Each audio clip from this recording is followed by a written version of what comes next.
You've read the stories about the police headquarters and other government building leases gone wrong. But how does it work?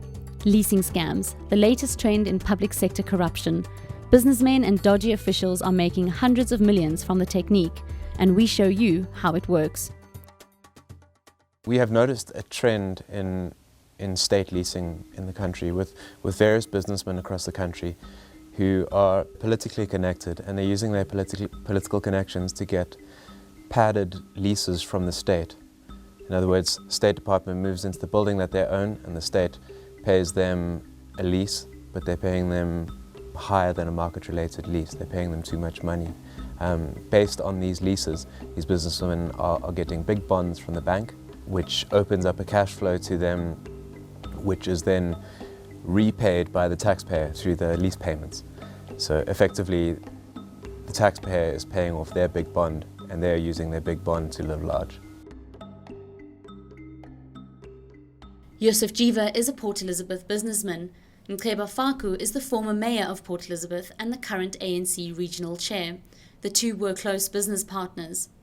Investec owned Quantu Towers and was desperate to sell it, but no one really wanted it, until Jiva bought it for 2.5 million rand. Suddenly, Investec became confident in the property, so much so that they were prepared to loan Jiva 50 million rand to cover this and two cheap properties nearby. Faku's municipality then leased 5 floors of Quantu Towers, and Jiva's bond repayments are now being serviced by PE ratepayers.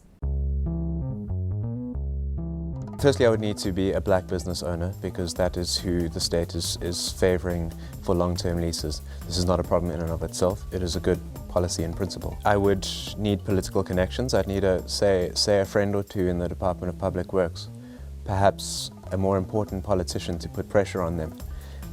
They would then say to me, we're looking for a building somewhere, you know, just behind the scenes. We're looking for a building to lease to Department X. I'll find a building. I will buy it from a businessman who's not able to get a state lease because he doesn't have political connections. Before I buy it, I will secure a bond from the bank on the basis of the state lease that I've secured through my political connections, and then I'll buy this building for more than it's worth. I'll get a bond for even more than that, and then I'm guaranteed to have my bond repaid through the lease payments. The Department of Public Works handles state leases. The police's Independent Complaints Directorate needs a new building for its headquarters. Someone tells Roo Shabangu that Public Works wants to lease 114 Vermeulen Street in Pretoria. Shabangu's partner, Japie van Niekerk, brings the 41.8 million rand needed.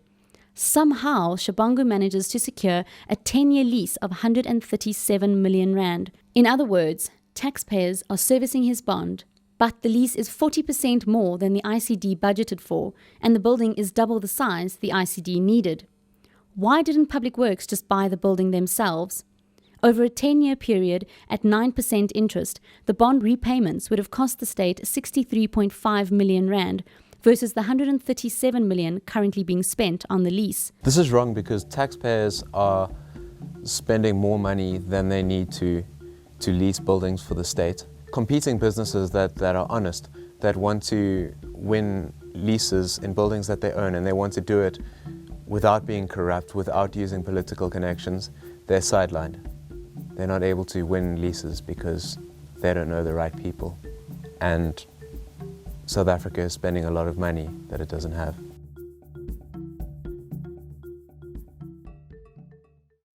Shabangu has also managed to secure himself a 600 million rand police lease, partly facilitated by Police Commissioner Bheki Cele, and later confirmed by Public Works Minister Gwen Mahlangu Nkabinde. Despite the Public Protector and 2 senior legal opinions finding the lease to be unlawful and invalid. After securing the lease, Shabangu bought the Sanlam Middestad building in Pretoria for 220 million rand. Then Nedbank loaned him 320 million rand. Shabangu pockets 100 million rand instantly, and taxpayers service the bond.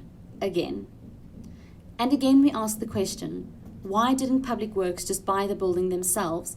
Because over a period of 20 years at 10% interest, bond repayments would have cost the state about 509 million rand, versus the 600 million rand now being spent on the lease. Commercial property owners want the state as a tenant. The state leases big and the state leases long, and so they can make a lot of money out of it ordinarily in ideal circumstances. It is a lucrative business. Add in corruption, add in padded leases, add in big bonds that open up cash flow to the businessmen, and you have an overblown and corrupt system.